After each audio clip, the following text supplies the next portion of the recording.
Welcome to Full Scope, a podcast with two guys in their 20s giving their perspective on the games that we love and the story behind it all. I'm your host, Wellington Burns, along with my counterpart, Savon Morris. How's it going? It's going good, man. It's going good. That's good. Well, we have a lot of topics to get into today, as usual. And to start it off, the Raptors they made a huge trade to land Kawhi Leonard, Danny Green, trading away DeMar DeRozan and Jakob Poeltl, and also getting a future first round pick for 2019. And in the last couple of days before the trade was official, they were deemed as the dark horse to be able to get Kawhi. And now you have a situation where, look, they have serious finals aspirations if he can be healthy and he's fully invested in. But you also have the downside of if he's not invested in, and obviously this is not the destination you wanted to go to, and this could possibly be a 1-year rental, as most people think. And the Spurs, they have the two all NBA guys now with DeMar DeRozan and LaMarcus Aldridge, and still can be a relevant team in the playoff race. So, just what were your initial thoughts on the trade? I mean, you thought that Kawhi was going to stay and that they were just going to keep him another year and him increase his market value, but they decided to trade him to the Raptors. Yeah, you hit man, basketball has just sports in general have no loyalty towards their players or the fans for that matter. To trade DeMar DeRozan, the guy that's been there 8+ years, gave his blood, sweat, and tears for you, came out with depression and battling things and still giving his all. You let him go, you trade him, and then you tell him in Las Vegas. Yeah, you're not getting traded. You're not getting traded, DeMar. DeMar, you're not getting traded. Just hold off, bro. And you trade him to the Spurs. The Spurs win, hands down, in this situation. Because you not only get DeMar DeRozan, you get a guy who can be a good two-way player. And then you send a guy who doesn't want to play for anybody but the Lakers to Toronto. That's crazy. Yeah. So they win. It's like situation. The polar opposite of Los Angeles. Yes. It's like, hey, just totally enjoy Canada. And his reports, so many reports that he doesn't want to play in Toronto. He's probably going to sit out. So Spurs definitely win this situation hands down, because you get rid of a guy, you don't have to pay him any money. You send him off, and you bring a guy who's willing to give his all for any organization who shows loyalty to him. But I think he's in a good situation to play with Popovich now, to be honest. It is interesting because I do think the Spurs really benefit from this trade, because DeMar DeRozan, even though he was underwhelming in the series with against the Cavs and was benched in that Game 3 comeback when they tied it when they were down 17, he still was the best player on that team. One of the best scorers in the league, I think second All-NBA team. So he definitely is an elite player. I think, one of the top 13 players in the league. But with Toronto, the thing is with them, if Kawhi is invested in, like let's just play devil's advocate and let's say he's fully invested in and he's healthy.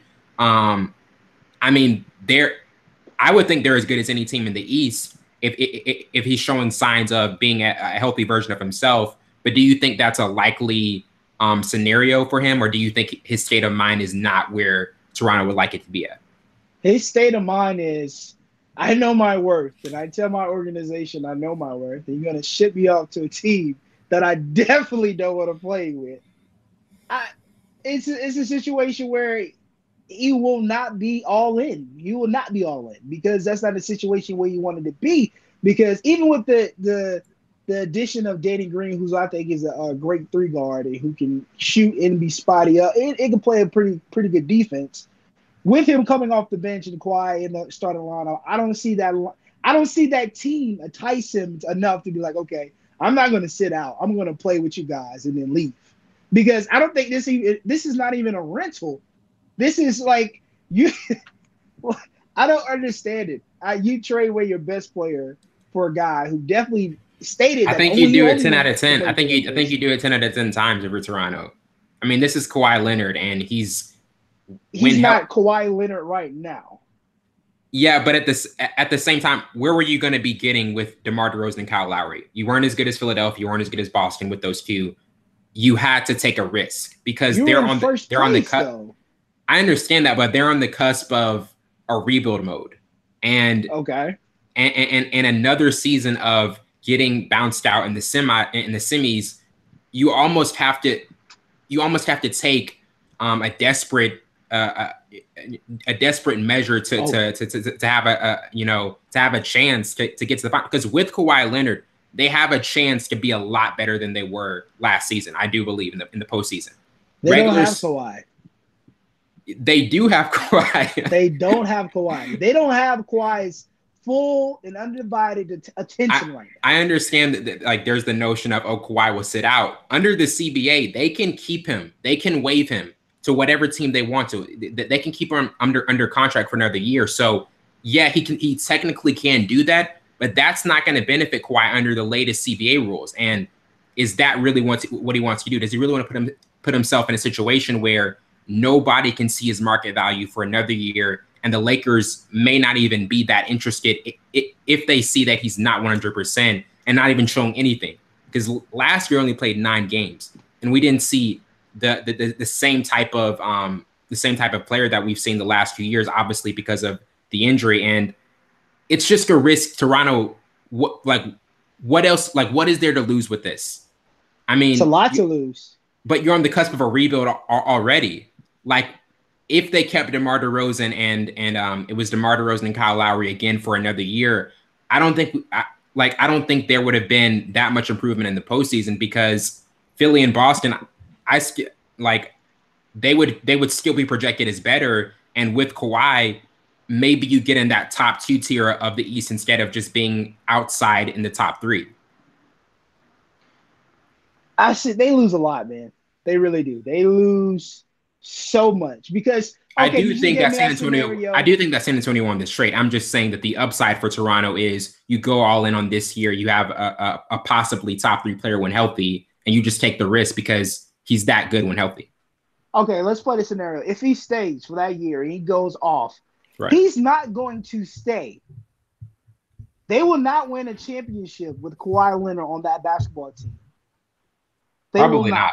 Probably They not. will not. So you lose your best player who you could have extended contract, and you get rid of your best coach in Dwayne Casey because you're chasing a championship. You're already rebuilding. Now you're coming from scratch because Kawhi's leaving after this year. Even if he plays, he's leaving. He's gone. That's a year. Boom. A year waste that you could have had with DeMar DeRozan and bringing other pieces to help him and Kyle Lowry. But instead, you bet on a guy who's not going to stay for more than a year. I don't see the logical in it. And then you get rid of your best head coach, who's every single year has improved, and you was in first place this year. That means get other pieces. Don't get rid of the pieces that got you there. They still I don't have understand the logic. they still have a talented young core, though. Like a very talented young core with Anunoby, Fred VanVleet. Even though you have an aging Kyle Lowry, still has been a consistent player in the regular season. And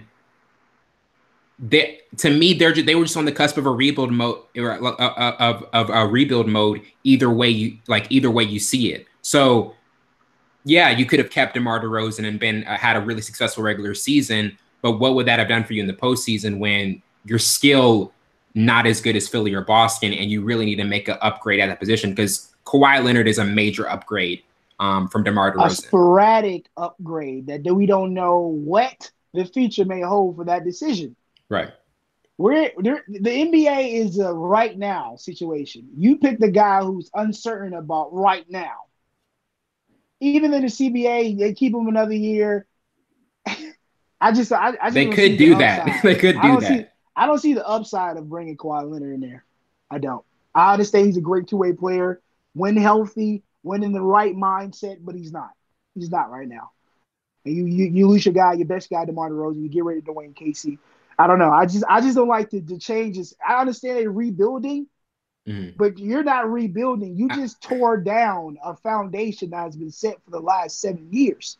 That's upgrading. It's the East. Sometimes you're not going to beat the Cavaliers or Boston. That's why you draft well, and that's why you get into free agency. But don't get rid of your best guy. That's like getting rid of Kobe. Yeah, Well, I mean, DeMar DeRozan was extremely loyal to that franchise. You can make the case that he was the best player of that franchise. besides Chris Bosh. Yeah. Beside Chris Bosh, like you really could make that case and put him in that class. But the thing that you could sell Kawhi on is this: it's one thing to have a city behind you; it's another thing to have a country behind you. And that fan base is one of the best fan bases in the league. They have a diverse city, and I don't know, like who's to say? Look, when Paul George went to Oklahoma City, we didn't think he was going to stay there an entire year. The difference was he had an open mind when he went there. Kawhi doesn't. But exactly. Nobody really, and that's the difference, right? Like Paul George, he's like, I'm playing with Russell Westbrook. I'm playing with a great organization. Playing for a great organization. Sam Presti is an incredible GM. You know, he's open to it. With Kawhi, it's like there's no way I'm interested in this long term.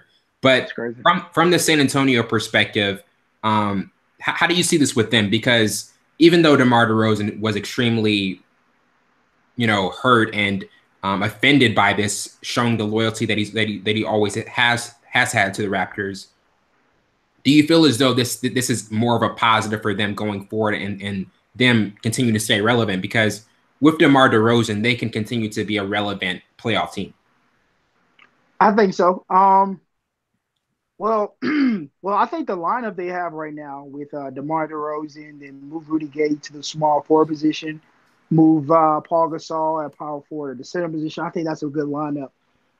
Even with even with Kawhi Leonard going to the Toronto Raptors, I think DeMar DeRozan is a great upside because he can shoot the ball well. He can finish at the rim. He can play a little defense. I think the scheme of Popovich and what they implement in those guys in the plays that they run, I think you work perfectly with him. But you just have to have the mindset, okay, this is a business, and I'm going to a team that's been in the playoffs since before I was born. Yeah. And winning championships. I'm going into, I know it's Texas, but I'm going to a place where it's rich history of being successful. And I can revamp my game and be an all-around basketball player and finish in the playoff because that's what's missing in his legacy. He can't finish in the playoffs. And he's nonchalant in the third and fourth quarter when his team needs him the most. I think that's the biggest knack against him. But I think him going to the Spurs and the Spurs acquiring him is a great move by the organization. They understand dollars and cents. So that lineup is going to be amazing. I just want him to gel well with those guys, though. But Popovich does a great job. Whoever he brings in, unknown guys, big man guys coming in, he makes sure everybody's on the same page. Well, not last year, obviously. Yeah, definitely. But and to close this, even without Kawhi, they were a 47-win team. Yeah. And that's extremely impressive. And I think they're going to be they're going to be around that 50-win range with DeMar DeRozan. And going forward, they should still be relevant in the playoff race. Jabari Parker this past weekend signed a 2-year, $40 million deal with the Bulls, his hometown. And, he was a former number 2 overall pick, had extreme upside. People thought he could have been the likes of Carmelo or Paul Pierce as a scorer, and had 2 ACL injuries, I think on the same knee, and with Milwaukee, and especially in the past postseason, did not play well on the road. Played pretty well at home in Milwaukee, but he's the type of player. Power forward is his preferred position. And they already have Larry Markkinen is at the 4, so he's probably going to have to play small forward more. And it's almost like he's almost the front court version of Zach LaVine. Talented scorer, but not a lot of defensive upside. And they were currently 28th in the league for defense. So offensively, they could be pretty good. Defensively, that's the main issue. And it's really going to be interesting to see if that front court can be too crowded with Robin Lopez and, other just staggering issues that, conflicting issues that can possibly get in the way of them having chemistry. But how do you see that playing out? Excuse me. Sorry. I'm up on the fence again. Because I Fits. was so big on Jabari Parker when he first came in, and he was second round. It was back then. I think it was him and Andrew Wiggins battling it out who's going to be first pick or second pick, and then he gets hurt from the left ACL, MCL, then comes back and get hurts again. And we didn't. After that, we didn't see the Jabari Parker we saw in college. And now I'm at a point where I don't know what's his identity, plaguing by the rehabilitation and the injuries that he's had with Milwaukee. So now, if the Bulls can find a way to get the potential out of him, it could be an extraordinary pickup because they didn't pay, they didn't spend much on him. They had the money to do so. They had money to go get free agents, and if they could if they could just get just an ounce of Jabari Parker we saw in college, it would, man. Yeah.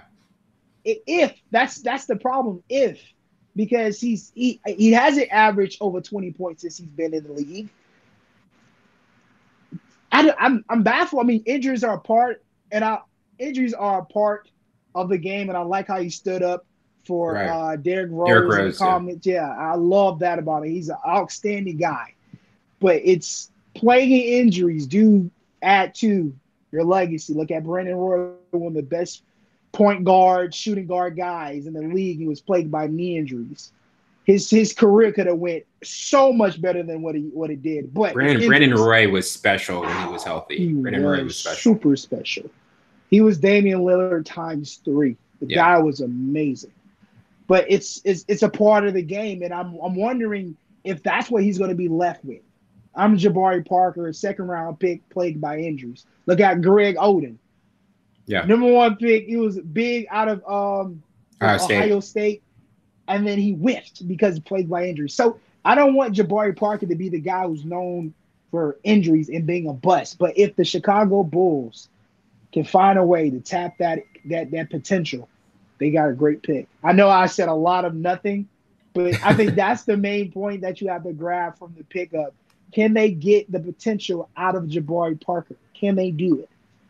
Yeah, and that's kind of the main question of this team. But with the Bulls, I know there's the perceived notion that they can be really good offensively, but if a fit of Zach LaVine being a really talented scorer and Lauri Markkanen being more comfortable at the 4 and Jabari Parker maybe playing out of position, like how much of that, conflicting issues do you see being a problem for the Bulls? Because Fred Hoiberg, he had the Dwayne Wade, Rajon Rondo fit. He also had the end of the Derrick Rose, Jakeem Noah era, and now he's getting this rebuild mode. Like what do you see with this young core with the Bulls, and how much pressure is on Hoiberg? I think the pressure is more so on their backcourt than their front court because, like you said, Zach LaVine is a guy who's quick, stretchy, slasher type guy who gets in the rim and finish with the big dunks. You got Jabari Parker, who's healthy and completely in the zone, can shoot the big 3 and create his own shot off the dribble. And you got Lopez, who's in the paint, is one of the best centers in the league, in my opinion. But I think the front court is fine. It's just to back the backcourt. Zach LaVine is not a defensive guy. Jabari Parker is not a defensive guy. I see the potential in them scoring. That's not the problem. I think it's a defensive mindset, But they were I think they were 28. 20. Yeah, like you said, 27, 28 defensively, 27 and 55 overall. That's defense. Yeah. They allowed 110 points per game. That is out. That's incredible. That is for the other team. But awful. That's awful, man. 110 points. So I think the first one is they're making the Cavs. They're making the Cavs look good. Really, really good. Really, really good. Man, that's crazy. Yeah. But I think there's more focus on the backcourt, the defensive side of things. I hope I said that right? Front court, back court. You did. Okay. Sometimes I get mixed up. Yeah, and Chris Dunn, he's a really good guard and probably their only, I think, headliner guy who is very defensively stout and offers that offers that element with that team. But the defensive side, I think, is really going to be the issue that has to be addressed first, even before we see how the offense can turn out. Hold up. But I'm gonna add just one more thing. I think Justin Holiday should get some praise. 80 Yeah. steals last year. Oh yeah, he was He's doing good. pretty good. Yeah, he was good. Yeah, definitely another good defender. Isaiah Thomas was traded to the Denver Nuggets, I think, on a 1 year veteran minimum deal. I don't know what the exact amount was. Was it $2 million? Something, yeah, 2 million. 2 1 year, million. 2 million deal. Yeah, and obviously, he knows Mike Malone. When his last season for the Kings played under him, and there's a familiarity there. And now he's in a situation where he'll be a veteran playmaker and scorer. And they got Gary Harris, Jamal Murray, and he's not going to find an immediate role in the backcourt. But with the front court and Paul Millsap and Nikola Jokic, they do have a lot of talent there, and he can find spurts to give that team some offense coming off the bench and being a reliable scorer. But it's really crazy how things have just turned for him.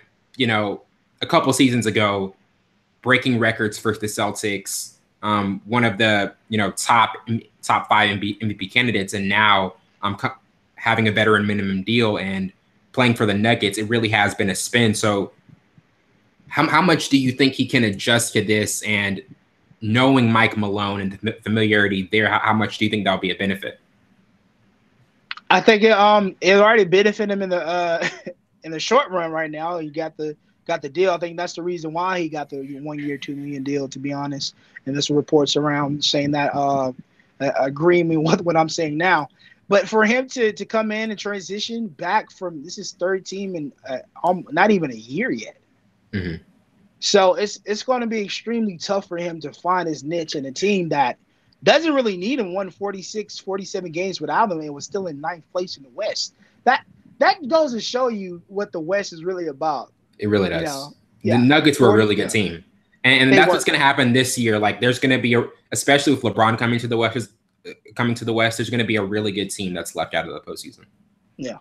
So I think he has the opportunity to come off the bench and make an impact, 15, 16 points a night coming off the bench. But like you said, in the backcourt, I don't think he has, any business back there. I don't want to say that. That sounds so mean.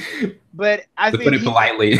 Yeah, the impact on the offensive side on the front court is not going to be like astounding. Like, oh my gosh, he's coming in shooting 3-pointers.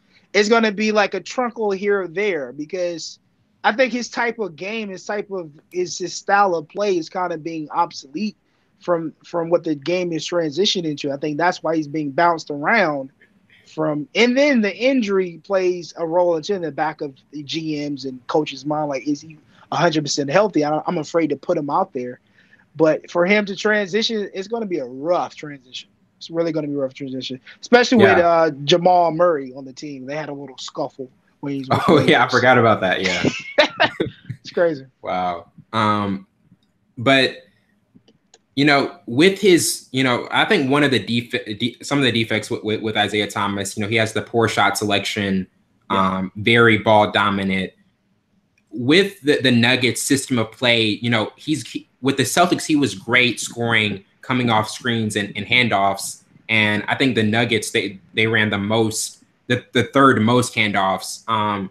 Is there anything with the shot selection, do you think that can be remedied, or do you think it's one of those things where maybe their system of play and a familiarity with how the Celtics, ran the handoffs and coming off screens, do you think that will be maybe a positive? Perhaps. It's just what their style, like you said, if they're number 3 in handoffs, maybe it could help him, and I mean that's his game. Yeah. To say the least. But I don't know, the shot selection that he does take some. Oh my gosh! Like, what are you doing? Like, you're 5'9", bro. I understand the confidence, but sheesh, is it a lid on this thing? But no, like, he does take some weird shots. He's not precise, And then I don't know, man. Maybe that will help him out Mm, and help the Nuggets out, but I doubt it. I don't think they'll yeah. use him for that. I think that's why they use Jamal Murray for that, or even Gary Harrison for that. Yeah. I think Those they'll guys run a are little bit, yeah. those guys are what you need for that, and that's why I think it's really not as necessary at all to use them in that capacity. But with the Nuggets and them re-signing Will Barton, you know, had probably had his best season last year, and um, has kind of been a leader for that team. And then with Nikola Jokic being the leading facilitator for that team, and Paul Millsap with that front court. What do you see for this team in a crowded West where, you know, a lot of teams in the top tier have got, I mean, just in general in the West have gotten better. How do you see that this next season for playing for them? It's going to be extremely difficult for them to even notch to try to inch them away because you see last year they were number 9, and you have guys like the Warriors, the Rockets. You didn't really have to worry about the Lakers. Now you have to worry about the Lakers, and then the Clippers are going to come back out of nowhere. Mark my words, the Clippers in the next 3 to 4 years is going to be a force to reckon with. I know I always say they are trash, but Mm. I just got a good feeling about Doc Rivers going to turn them around. I hope so. But no, it's going to I be. like I their think future they. backcourt. I do like the potential of Shea Gilgeous Alexander and Jerome Robinson. That could be a really interesting backcourt. I mean, they've got height, and just the creativity of Gilgeous Alexander and Robinson being an elite scorer. You know, that could be interesting. Yeah. And to continue to add on, you still have Portland, Oh yeah, Oklahoma City, yeah. Minnesota. Utah, yeah, Minnesota, New Orleans, San Antonio. And then, like I say, you have the Lakers. Dallas might surprise a lot of people. I know you're big on Dallas. Mhm. And it's going to be extremely difficult for them to top. They were number 9. So they have to get over 50 games. They have to get over 50 games. If they cannot do that, they fall 45, 46 like they did last year. They won't make it into the playoffs because it's extremely competitive West. Yeah, Since I mean, it's been 5 plus 6 years has been a more competitive West now. yeah, But it's gonna be yeah. They have to win over 50. yeah. Transitioning to the overall results of the summer league. Josh Hart had an incredible summer league, averaging 24 points on 47% shooting, and it was interesting because one of Rob Pelinka, and I think Rob Pelinka was talking about one of the reasons the Lakers didn't go after other shooters is because they have a shooting specialist in Josh Hart, and you know Mm-hmm. he was, I think, shot 39% from the three last year, his rookie year, and really is a really good defender, really good rebounder. He improved off the dribble and you know, from the perimeter. And Magic Johnson was also talking about how he thinks he's a legitimate threat to make it in the starting lineup coming this fall, and all of those possibilities, especially with what young prospect can pair up well with LeBron and how this can work out. But in terms of his upside and what he and how he improved this second summer league, what stands out to you the most? I think his ability to shoot off the dribble and create his own shot, as well as knock down a 3 pointer. Because we all know he was a great defender, and I think he knew that too. He wanted to work on the mechanics of being able to create his own shot, shoot off the dribble, and be consistent at the 3 point line. And I think that's what the Lakers want him to do. Like you said, that's why they didn't get another guy who can shoot it. They're depending on Josh. Yeah, And I think he can carry the load. I think if he does go into the starting lineup or even come off the bench, he could be that guy who could be shoot the three, the big three. That's what that's what the Cavaliers missed when they had LeBron James last year. The guy who can consistently shoot the three. Kyle Korver wasn't the guy. I almost said Kevin Hart. Oh my gosh, Kevin Love. Kevin Love. Kevin Love uh, wasn't that guy. Normally, Kevin Love is the guy. So they're depending on Josh Hart to bring that aspect because they got multiple guys who can finish at the rim. Even Lonzo can finish at the rim. LeBron, Lance, even Rajon Rondo can. But they're missing a 3-point guy there. I think Josh Hart can be that guy. But the most, like I said, the most impressive is consistency of three to shooting the 3-point jumper Mhm. and creating his own shot out the dribble because he's already a good defender.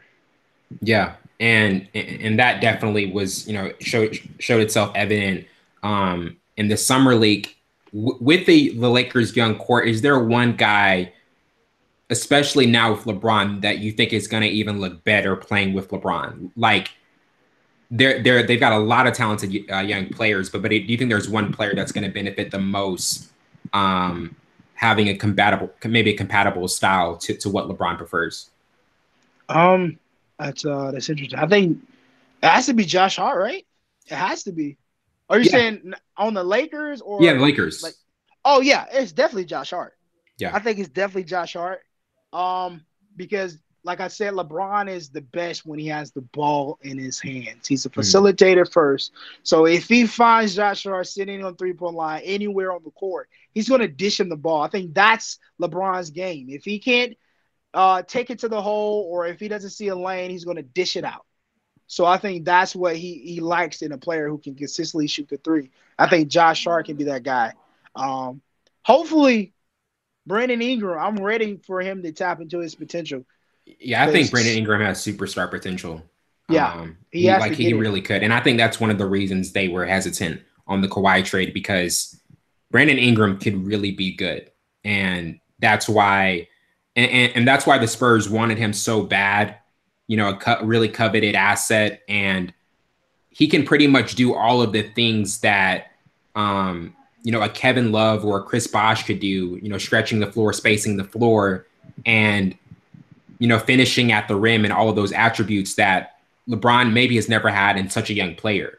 And I think combining all those attributes in one at that age is what's really intriguing for the Lakers to keep him. Yeah, I think so too. And Yeah. can we get Caldwell Pope? I think Yeah. he's a good streaky guy. I like that lineup. Even if Caldwell gets out and Josh Hart pops in there, I think I Caldwell think should he's get good. out. Like I think he should. I think he No should. hesitation. No hesitation. Because he has been he hasn't been as good of a shooter at times. Like you say, he can't be a streaky shooter. Like, do you want that, or do you want a guy who's really shown that he can take the next step in his second year? And 39% 3-point shooter last season, was more consistent from the perimeter. Yeah. Well, I agree. I agree. Yeah. But concluding with summer league, was there one rookie that stood out the most to you? Because Wendell Carter Jr., he looks like a steal at number 7, probably the most impressive center in terms of his summer league play, and Kevin Knox was really good. For me personally, I think it was Kevin Knox, Mm-hmm. positionless basketball. A positionless forward who can play a positionless basketball in New York, and Mm-hmm. his ability to be a stretch four and inside outside ability. So yeah, I would go with Kevin Knox. Who did you see? Well, he was good. He was definitely good, but I have to give it to Colin Sexton, man. Interesting. Hands down to me. I'm big on guys who can finish at the rim and who can put the ball down, put a head of steam in there, and finish at the rim. I know he doesn't have a 3-point jumper in his back pocket. He can shoot it when he needs to. He sent him into the overtime when they played the Lakers. But I like a guy who can put the ball down. He averaged 20 points, 4 rebounds, 4 assists. What I was looking at for him is to see if he can facilitate, because you're a point guard first off and foremost. You're a point guard. I like point guards who can dish it out. I understand you can score, but what can you do to help your teammates be better? That's what a point guard is all about. He showed that here in the summer play. I think he's a guy who always will run. He's tenacious. His libido is through the roof, man. The guy will play basketball. He knows basketball, eats, sleeps, breathes basketball. I Yeah. like a guy like that. I think that's why the Cavaliers got him. I know they knew that it wouldn't keep LeBron James, but they were looking for the future because they knew LeBron James wouldn't stay. I think Colin Sexton is the future for the Cavaliers. Build around the guy. Yeah. The jump shot will come. It will come. Look at LeBron. LeBron didn't have a great jump. He still is not still that great, but he can work on it. It will come. I like a guy who can finish at the rim first. Yeah, definitely. He definitely showed signs of that. Is there any guy in the draft that you look overall and say he could be a skill? Well, he could be a guy that teams in the top three were kind of wish they would have went out to get. Is there any guy like that you see could give GMs or executives, NBA executives, that kind of feeling? Colin, man, got to stick with Colin. I got to stick with Colin, man. Like I said, you're high on Colin. You're high on Colin. Yeah, if I was a GM, and I know that the league is transitioning into a 3-point league. I understand that. I go get a guy who can shoot that. That's his MO. He shoots threes. I gotta go get a guy for a cheap contract, and I could get him to shoot threes for me. But it's so hard to find a guy who can finish at the rim consistently. Doesn't matter who's on him, center, 4, 5, 3, 2, 1. You can count down all you want. Colin Sexton will run the floor. He's willing to do anything to win. I like his heart. You cannot judge heart, but you can see it. I like Colin Sexton. Sorry.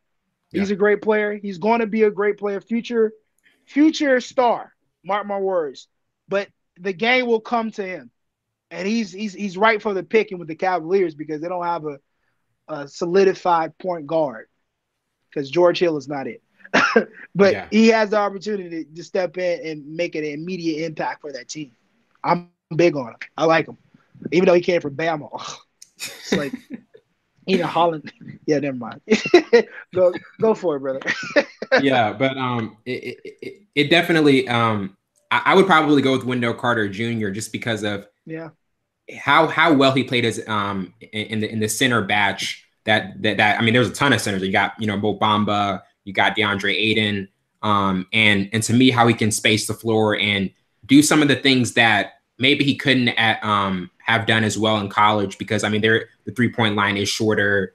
There is a lot of zone played, and a lot of times centers aren't kind of put in a position to be able to do those things as they are in the league. And I think that he did those things, really well in summer league. But with concluding with the NBA, there were a couple moves in the free agency that was interesting. Marcus Smart re-signed, I think, a 4-year, $48 million deal. We're both huge on Marcus Smart. There's really not a lot of Marcus Smarts you can find on the market. With Boston, and he has that tenacity and grit. What were your thoughts on that re-signing? Well, I didn't know it until you just told me. Oh, wow. Breaking news for me. Yeah, because it didn't. I guess it didn't pop up. I knew about the Carmelo Anthony and Jabari Parker and all those guys. But I thought now, just thinking about it, I was hoping they re-signed him because they're going to need him. They're going to need him on the defensive side. Of all those guys, he's the best defender on the backcourt. He's the best defender. And give him what's worth. Even when he was out for those games, when he came in, made an immediate impact, checking everybody. He has no fear in his heart. He'll check the best player. And I thought it was a great pick for him, especially they need some familiar faces, to build that chemistry that they need. I know it's not new players, but it's like the same players, but new time. With Hayward coming back, Kyrie's coming back. You have Brown, Tatum, Rozier, Marcus Smart. You have Morris. Yeah, I mean, you might as well run. There's nothing wrong with that. There's nothing wrong with running that back because even though they probably didn't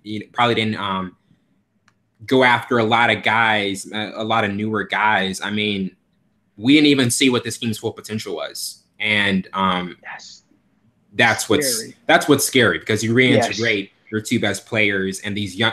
Like what actually got better for the Celtics was their younger players. That's what got better off of the offseason with Jaylen Brown and Jason Tatum. So that'll definitely be interesting. The other one was Carmelo, traded to Atlanta, I think, for Dennis Schroeder, Mike Muscala, and a 29 protected first round pick. We've talked about it a ton of times, the fit with Carmelo and not being able to work with Oklahoma City. They are expected to waive him and possibly send him to Houston. So what are your initial thoughts on that? You always throw me off guard with these questions, man. I know they're coming, but it's just like my mind doesn't wrap around it super fast. I think the is decent. I mean, you're getting a decline player for a good point guard, but then you have Trey Young, who I think is going to be who is a great steal. That he has a potential and upside from the 3-point jumper, which the game is transitioning to. If people are listening, you're always going to hear me saying the game is transitioning to that. Yeah. So every time you hear it, whatever. But yeah, I think in their style of play, I think both of those guys will have the room to do what they want to do. And I think the Atlanta Hawks have nothing to lose. So Carmelo can be hooded Melo now. Like for real this time, not East for Coast play. basketball. Yeah, he can really shoot. He can ISO now. They'll have a game plan for him. Excuse me.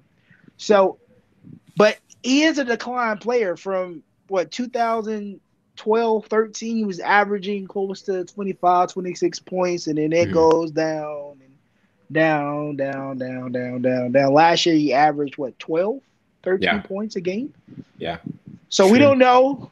Yeah, we don't know what type of player we get, but I think he has the room to improve and to live a little better on the court and have some type of identity on the court with those guys. Yeah, and with Dennis Schroeder, somebody pointed this. Somebody said that they wonder if he could be like the next Reggie Jackson for Oklahoma City, and Reggie Jackson at one point was extremely. Yeah, he was. Yeah, I mean, he was extremely useful for that team at the point guard position. Do you see that with Dennis Schroeder? Because he at times can be hard to deal with, and is really young, still developing. Do you think he can offer that for Oklahoma City? I think he can, because he was patient enough with the game to get his opportunity, because when he first came in, he was behind Jeff Teague and a couple other guys. And then now he's in a starting role for the last 2 years. So now he's not going to start. He's going to come off the bench again. Now he has to relearn a whole entire system with a new team and with Russell Westbrook. So your shenanigans is going to be limited, because I think they have the same mindset, because I think it's hard to play with Russell. I think it is. It is. Well, from a different, it just, I guess it depends on perspective. But he can be a good player. I watched him play, especially when he came off the bench, especially when they went on that run. I forgot what year that run was, when they had everybody. I think it was the 61 team. The 61 team. Yeah. Made it to the conference finals. He contributed to that a lot coming off the bench. So I think he can do the same thing. I think they'll definitely need him. Yeah, definitely. Transitioning to the NFL, Le'Veon Bell. The what? The NFL. You heard it. The NFL. This podcast has become so infused with the NBA. Some people are wondering, is this just an NBA podcast? But no, this is full scope. We talk about soccer. We talk about college football. We talk about all these sports.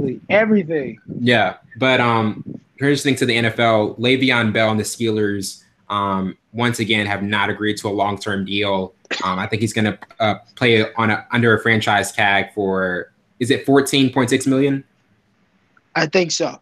$14.6 million, and Le'Veon Bell probably, not even probably, the best running back in the league. I would think, right? Yes. And correct. I mean his elite elusiveness and his patience. just his patience. That's the biggest thing that has always been just the biggest aspect of his game and how successful he's been. But the Steelers, it's almost as though you don't want to invest in a player where you think his best years are behind him, and you're investing in a future performance that you don't really know what it will be, because a lot of times the running back is a depreciable asset, even though it shouldn't be, and they have so much value. Le'Veon Bell, he's betting on himself. He's saying that, running backs are undervalued, and guys like Ezekiel Elliott and Todd Gurley and David Johnson, maybe he can set the building block for them to demand these same standards. What are your thoughts on this not going through, and this possibly being his last season for Pittsburgh? I don't think it will be his last season in Pittsburgh. You don't want to lose a guy like that. No. You don't. You do not. Because it's patience is the number one factor of his game, but it's his his immediate burst after he sees the hole, and his vision of knowing where the guys are going to be on the field, the linebackers, safeties, whatever the case may be. That is rare in a running back, especially when the decline of the value of running backs have left since like 2008, 2007. So you don't want a guy you don't want that, and you don't know what Ben Roethlisberger is going to do. Without a running game, Ben Roethlisberger is human. We've seen that, especially when Le'Veon was out with suspended games or if he's been hurt, especially that one year, I think it was 2017, he got the ACL, MCL tear on the sideline. Yeah. So you don't want to lose that type of guy. That guy is beneficial on all type of levels because he's in the passing game, he's in the running game, he can block. Oh, can he block? Yeah. So I don't think he's leaving. I think they'll try to figure out a contract. They need to. So it's all. Yeah, and last July he told Jeremy Fowler, quote, "The running back market definitely took a hit, and I can't be the guy who continues to let it take a hit. We do everything. We block, we run, we catch the ball. Our value isn't where it needs to be. I'm taking it upon myself to open up some eyes and show the position is more valuable," end quote. Do you think it's more of that in the aspect of he's also not trying to bet on himself, but also protect future running backs in this position to be like, look, this is one of the most undervalued positions, and I'm not going to budge at any point? I think so, because you look at across the board, like David Johnson thinks the same way. My brother Alfred Morris thought the same way with the Redskins. Yeah. It's always the deep value of running backs has been ongoing discussion for many, many years. So it's not, their value is not the same, but they're required to do so much more, but the value goes down, and the expectations and the what they want you to do goes up. So you're going to pay me. You want me to be a receiver, a blocker, and a runner? You have to pay me those dividends, man. You have to pay me the money to do all this stuff. I'm sacrificing my body just as the offensive lineman do. Offensive lineman is strictly blocking. Wide receiver blocks a little bit, but he's going to catch a ball. I have to run through the holes. I have to catch out the backfield, and I have to block as well. Why are their value going down? I don't get that. But I think Le'Veon is taking upon himself to be a voice for all running backs, future running backs for that matter, to understand you should know your worth. Go get what you want, because I think the highest paid running back is Le'Veon, and the second is Devontae. And then Jared McKinnon is in there somewhere. I think he's 4 years, $50-something million with the 49ers. Excuse me. So I think continue to do it, Le'Veon, because you're the guy to do it. If it was a guy like Lamar Miller saying, okay, man, I want the big contract, you got one and you didn't do anything with it. But the guy, Le'Veon, is the guy to do it. You didn't perform at your highest value. Yeah. He's on an all-time level to do it. Yeah. And with the Steelers, do you think in a way they're being rational in the fact that, look, we don't want to invest in a player, even though he's the best running back in the league, could be a depreciable asset in the future. Do you think that there's also some validity to what the Steelers are doing, and the fact that they are hesitant and they're like, the running back is not a position where there's a long lifeline this level? Like, do you think there is the rationality of the Steelers is there, or do you not see what they're trying to do? I do, because first off, it's a business, and to invest that much money in a player or a player at that position that don't last long into the league, I think the time span for running back is three years in the NFL. So for him to exceed that coming out of Michigan State, I think he deserves that. But at the same time, I do see it in the Steelers' standpoint, because we have to pay other players. We have to make sure that we're putting the money into the right positions because we could get a guy on a rookie contract for 4 years, 390,000 a year to do exactly what you're doing, not at the same level, but we can get him there. Or we can trade a guy on his last within, and to get him for a smaller contract instead of getting you the money that you deserve. We know you deserve it, but it's a business. It's a chess game. We have to make sure that we're doing the right thing for the organization. I get that. But Yeah. in at that perspective, in Le'Veon's perspective, I would say, yo, I deserve all that money. Give me my money. Give me my ducats because I need those ducats, man. But no, I do understand what the Steelers are doing because look, it's a business. We know you deserve that money, but we're not gonna give you. We're gonna give you the bare minimum so we can save face. So just in case it doesn't work out or we need to put our money somewhere else, invest in a different player, sign in other players because we don't know who contract is up. But I get it. It's a business, man. It's a conniving, treacherous business. Yeah. Football is in any sports, in that matter.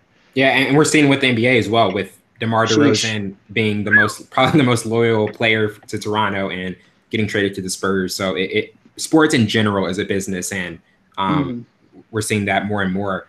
Especially college. Yeah. Thought I should add that in there. College is a business as well. Just get that. Understand that. Our last topic for today is which team has the brightest future in the NFL. The Eagles definitely have that. The Rams definitely have that. To me, I would probably say the Eagles because you have Carson Wentz, a 25-year-old MVP caliber quarterback coming back with a talented offensive line. You've got an extremely solid play caller in Doug Peterson, and the defense is extremely stout as well, and showed what they can do in their NFC run. So with that proposition, and also, I mean, there's a lot of other teams you could put in there as well. Which team do you see having the brightest future for the next 3 to 4 years? You're gonna think I'm crazy. Okay. Are you ready for my answer? Ready. The Cleveland Browns. Interesting. The Cleveland Browns have every opportunity to be great on both sides of the football. And it starts with Tyrod Taylor and Baker Mayfield. Tyrod has, I think, 3 to 4 more years to play on all-time level if we could get him there. And Baker Mayfield can be a great quarterback. He has all the mechanics to do that. Then at the running back position, you have Carlos Hyde, Nick Chubb, Duke Johnson. All three of those guys were big in their college respective. So, and then you have the wide receiver core, Jarvis Landry, Josh Gordon. Excuse me. They're missing Joe Thomas, but they made sure they drafted a guy who can fit in that position on the defensive side, led by Myles Garrett, Denzel Ward, E.J. Gaines. Those guys can make things happen in the secondary, and Myles Garrett at the defensive side of things. I think they have a lot of potential. Everybody's going to watch it on Hard Knocks, how much potential they have. And they need it. Those fans need it. I'm tired of City of Cleveland needs it. I'm tired. You lost LeBron. You lost LeBron again. Please don't lose. Please win one game at least, because you went 0 for 16.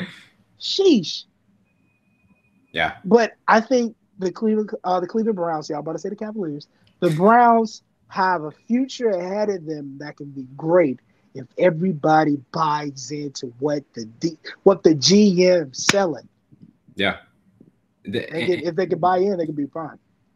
Yeah, and that definitely is going to be key. So you think the defense is more of is what has to improve even more than the offense? Yeah, because I think they have potential. This offseason, everybody's saying they're still going to lose. This offseason for the Browns have been the best in anybody's franchise history. I'm telling you, they have the really keys to win. They went to got Demarius Randall from my team. Everybody thought he was a bust. He had a phenomenal first year, second year. He's not a cornerback. We moved him to cornerback. He's a natural free safety. They're playing him at free safety. You go get Denzel Ward, who's a shutdown corner. You already get Myles Garrett, who has potential to sack any quarterback. You have Jamie Collins, who by far one of the best DNs, best weak side linebackers in the game.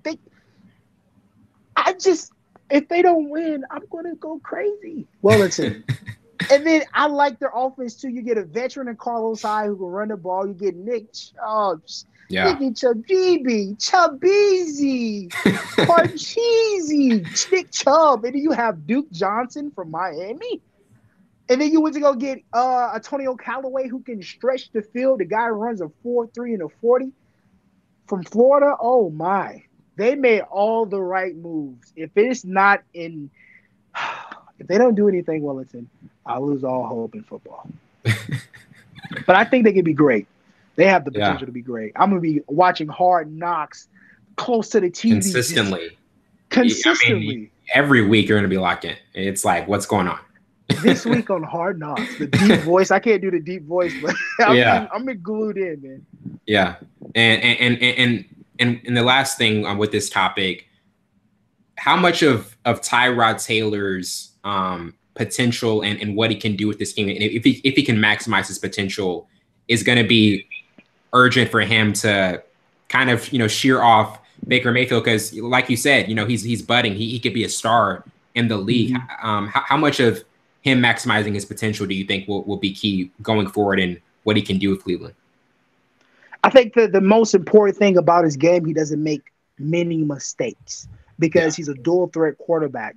Last year, he threw 4 interceptions. The year before that, 6. The year before that, 6 interceptions. Those are unheard of in football. Even the greats throw like 7 interceptions average a year. But that guy, he was benched for a couple games, but he doesn't make big mistakes. But I like him as a dual threat quarterback. If he gets into the right system, his potential can be untapped. He can tap into that potential. But the thing I hate with Tyrod Taylor is he holds the ball way too long. Way too long. And way too long. Aaron Rodgers does the same thing, but that's their game. Aaron Rodgers can be considered as a dual threat quarterback as well. But with those dual threat quarterbacks, they hold the ball way too long, and it brings more pressure on your offensive lineman. I want to see him cut that out. Be decisive in your throws. Make sure you know what a check down is. Know all the keys of before the play. Pre-snap reads will be your best friend as a quarterback. I want him to minimize the sacks. He had a lot of sacks last year, even with being a dual threat. But if he can cut that out and be in, he's a little he's not precise sometimes. His accuracy is kind of it's whatever. Not as consistent. But yeah, it's not consistent at all. But he can fix that, and I think he's in the right system to do so. But he has to cut those things down for him to be successful with the Browns, because they have a nice wide receiver core. All you gotta do is throw it up in there, go get it. Especially Gordon and Jarvis Landry, respectively. Yeah, definitely. Well, that wraps it up for today. Doubleheader tomorrow. I'm gonna be back tomorrow. Savon's not, but yeah, doubleheader tomorrow. Hey, we're coming in strong. Not a lot happening in mid-July. The NBA is kind of wearing off. NFL is 2 months away. Soccer just ended. France won. Man. Yeah. You kind of seem like, oh, it happened. France won. Yeah, like I watched it at work like constantly, but it's just like, okay, it's soccer, guys. It's soccer. Dude, okay? Soccer. I'm telling you, soccer is growing. It really is growing. It really. I mean, I'm telling you, baseball is an extremely hard sport to watch because of the attention span. It really is. And I think soccer, especially when you got global stars like Mbappe and Ronaldo and Messi, who really do bring that that lure to the sport, it really is growing. But that wraps it up for today. I'm your host, Winter Burns, along with my counterpart, Savon Morris. See you tomorrow.